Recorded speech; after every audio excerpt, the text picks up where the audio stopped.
ഇവിടുത്തെ ആളുകൾക്ക് ഇതിലൊരു വ്യക്തതയില്ല. എന്തായാലും പാർട്ടി ഈ സാധുക്കളെ കൈവിടൂല എന്നുള്ളത് തന്നെയാണ് നമ്മൾ വിശ്വസിക്കുന്നത്. അങ്ങനെ ഉറച്ച് വിശ്വസിക്കുകയും ചെയ്യുന്നുണ്ട്. ഇവിടെ പലവിധ സംഘടനകൾ പല തരത്തിൽ വീടുകൾ നിർമ്മാണമൊക്കെ തുടങ്ങി അതിങ്ങനെ മുന്നോട്ട് പോകുന്നുണ്ട്. നമ്മൾ പൈസ പിരിച്ചു, ആ പൈസ വീട് വെക്കാൻ നമ്മൾ തയ്യാറായിട്ട് നിൽക്കുകയാണ്. ഭൂമി ഏറ്റെടുക്കലുമായി ബന്ധപ്പെട്ട് സർക്കാരിൻ്റെ തീരുമാനം വന്നതിന് ശേഷം ആയിരിക്കാം ചിലപ്പോൾ അതുമായി ബന്ധപ്പെട്ട് മുന്നോട്ട് വന്നത്. പക്ഷെ അതിൽ ഒരു പ്രയാസമുള്ളത് കേട്ടുകേൾവിയാണ് കേട്ടോ. അത് മുണ്ടക്കൈ ദുരന്തവുമായി ബന്ധപ്പെട്ട് മുസ്ലിം ലീഗ് പാർട്ടിയുടെ അടുത്ത സ്റ്റെപ്പാണ് എന്താണെന്നുള്ളത് സത്യത്തിൽ പ്രാദേശികമായിട്ടുള്ള ഞങ്ങളെപ്പോലുള്ള പ്രവർത്തകർക്കൊന്നും ഒരു വ്യക്തതയില്ല. ഒന്ന്, ഇവിടെയുള്ള ആരും അതുമായി ബന്ധപ്പെട്ട ഏതെങ്കിലും തരത്തിലുള്ള ചർച്ചകളിൽ പങ്കാളികളാവുന്നുണ്ടോ എന്നുള്ളതിനെ കുറിച്ച് നമുക്കറിയില്ല. ആവുന്നുണ്ടെങ്കിൽ അവര്. നമസ്കാരം. മുണ്ടക്കൈ പുനരധിവാസത്തിന്റെ പേരിൽ സേവ് വയനാട് എന്ന ഹാഷ്ടാഗോടുകൂടി ആപ്പ് സെറ്റാക്കി 32 കോടി രൂപയിലധികം പിരിച്ചെടുത്തു. എന്നിട്ട് ആ പൈസ മുഴുവൻ എവിടെ പോയി മുസ്ലിം ലീഗുകാരെ? ഡിജിറ്റൽ ഫണ്ട് സമാഹരണം എന്ന് കൊട്ടിഘോഷിച്ച് ആപ്പ് പുറത്തിറക്കിയപ്പോൾ അറിഞ്ഞുകൂടായിരുന്നു ഇതൊക്കെ എന്നേലും ചോദ്യം ചെയ്യപ്പെടുമെന്ന്? മുസ്ലിം ലീഗ് സംസ്ഥാന അധ്യക്ഷൻ സയ്യിദ് സാദിഖ് അലി ശിഹാബ് തങ്ങളും PK കുഞ്ഞാലിക്കുട്ടിയും ചേർന്നാണ് ഇക്കഴിഞ്ഞ ഓഗസ്റ്റിൽ ആപ്പ് പുറത്തിറക്കിയത്. ഒരു ആപ്പ് പുറത്തിറക്കി ആരും അറിയാതെ പണവും വെട്ടിച്ച് പകൽ വെട്ടത്ത് ഇത്രയും വലിയ കൊള്ള നടത്തിയ നിങ്ങളാണോ സർക്കാരിനെ വയനാടിന്റെ പേരിൽ പ്രതിക്കൂട്ടിലാക്കാൻ ശ്രമിക്കുന്നത്? ആപ്പ് വഴി ഒറ്റ മാസം കൊണ്ട് 40 കോടിയോളം രൂപ സമാഹരിച്ചതായി മുസ്ലിം ലീഗ് സംസ്ഥാന പ്രസിഡന്റ് സാദിഖ് അലി ശിഹാബ് തങ്ങൾ തന്നെ വെളിപ്പെടുത്തിയിട്ടുണ്ട്. ഈ കണക്കൊക്കെ ഇപ്പോൾ ഇവിടെ നിരത്താനുണ്ടായ സാഹചര്യം ഇനി പറയുന്നതാണ്. പാർട്ടി സാധുക്കളായ ആളുകളെ കൈവിടില്ലെന്നാണ് വിശ്വാസം. പക്ഷേ ആളുകളിൽ നിന്ന് മുസ്ലിം ലീഗ് പിരിച്ചെടുത്ത പണം എന്ത് ചെയ്തെന്ന് അറിയില്ല. പറഞ്ഞത് ഞാനല്ല കേട്ടോ, യൂത്ത് ലീഗ് നേതാവാണ്. കൽപ്പറ്റയിലെ ലീഗ് ജനറൽ സെക്രട്ടറി ഷിഹാബ് മേൽപ്പാടിയാണ് ഇത് വെളിപ്പെടുത്തിയത്. വീട് വെക്കാൻ വേണ്ടി മുസ്ലിം ലീഗ് പിരിച്ചെടുത്ത പണം എന്ത് ചെയ്തുവെന്ന് അറിയില്ലെന്ന് ഇദ്ദേഹം ഒരു സ്വകാര്യ ചാനലിന് നൽകിയ ഓഡിയോയിൽ വ്യക്തമാക്കുന്നുണ്ട്. പല സംഘടനകളും വീട് നിർമ്മാണവുമായി മുന്നോട്ട് പോകുന്നുണ്ട്.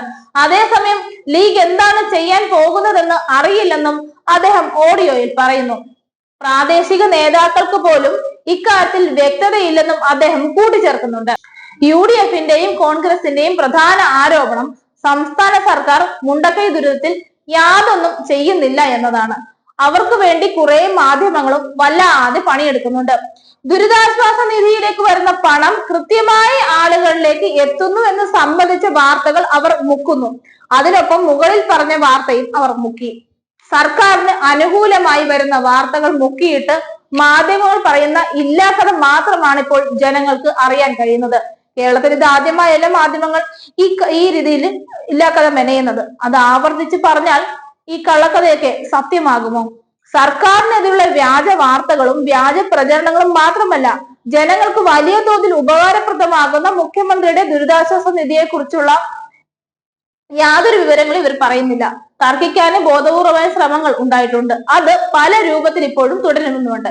എന്നാൽ ഇവർ ആലോചിക്കുന്നില്ല ഇവരുടെ ഈ വ്യാജ പ്രചാരണങ്ങൾ എത്ര പാവപ്പെട്ട മനുഷ്യരെയാണ് ബാധിക്കുന്നതെന്ന്. മുഖ്യമന്ത്രിയുടെ ദുരിതാശ്വാസ നിധി ഇല്ലാതായാൽ ആയിരക്കണക്കിന് മനുഷ്യർക്കാണ് ചികിത്സാ സഹായം ലഭ്യമാക്കാതെ പോകുക.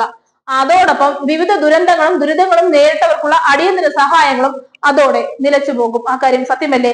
സുതാര്യവും സുഗമമായി പ്രവർത്തിക്കുന്ന ഒരു സംവിധാനമാണ് മുഖ്യമന്ത്രിയുടെ ദുരിതാശ്വാസ നിധി. അതില്ലാതായാൽ പാവപ്പെട്ട ജനങ്ങൾക്ക് ചികിത്സാ സഹായം ഇല്ലാതാകും. അക്കാര്യത്തിൽ സംശയമില്ല. അതുപോലെ തന്നെ മറ്റു പല ദുരിതങ്ങളും അനുഭവിക്കുന്നവർക്കുള്ള സഹായങ്ങൾ ലഭ്യമാക്കാൻ കഴിയാത്ത സ്ഥിതി ഇതോടെ ഉണ്ടാകും. അതുകൊണ്ട് വ്യാജ പ്രചാരകർ ഇതിൽ നിന്ന് പിന്മാറിയേ പറ്റൂ. ഈ ദുരവസ്ഥ നമ്മുടെ നാടിന് ഇനി ഉണ്ടാകരുത്. മാധ്യമങ്ങൾ മാത്രമാണ് ഇല്ലാക്കഥ പറഞ്ഞു പരത്തുന്നത് എന്ന് പറയാനാകില്ല. അതിന് പിന്നിലെ രാഷ്ട്രീയ അജണ്ടയുമാണ് നമ്മൾ പരിശോധിക്കേണ്ടത്. പ്രളയത്തിന്റെ സമയത്ത് കോൺഗ്രസ് അനുകൂലികളായ സർക്കാർ ജീവനക്കാരുടെ സംഘടനകൾ സാലറി ചലഞ്ചിനെതിരെ രംഗത്ത് വന്നത് ഓർക്കുന്നത് നന്നാവും. ദുരന്തമുഖത്ത് പോലും രാഷ്ട്രീയം കളിക്കുന്ന പ്രതിപക്ഷമായി അവർ അധപ്പതിച്ചില്ല എന്ന്. സാലറി ചലഞ്ചിനോട് മുഖം തിരിക്കുക മാത്രമല്ല, ക്യാമ്പയിൻ മുടക്കാൻ അഹോരാത്രം പണിയെടുക്കുകയും ചെയ്തു. എല്ലാം കഴിഞ്ഞിട്ട് യാതൊരു ഉളുപ്പുമില്ലാതെ ദുരിതാശ്വാസ നിധിയിൽ നിന്ന് കൊള്ളയടിക്കുന്നു. ഈ പകൽക്കൊള്ള പുറം ലോകം അറിയാതിരിക്കാനാണ് ആവശ്യമില്ലാത്ത ആരോപണങ്ങളുമായി അവർ രംഗത്ത് വന്നിരിക്കുന്നത് സർക്കാരിന് നേരെ. അതിപ്പോൾ എല്ലാവർക്കും മനസ്സിലായി കാണുമല്ലോ.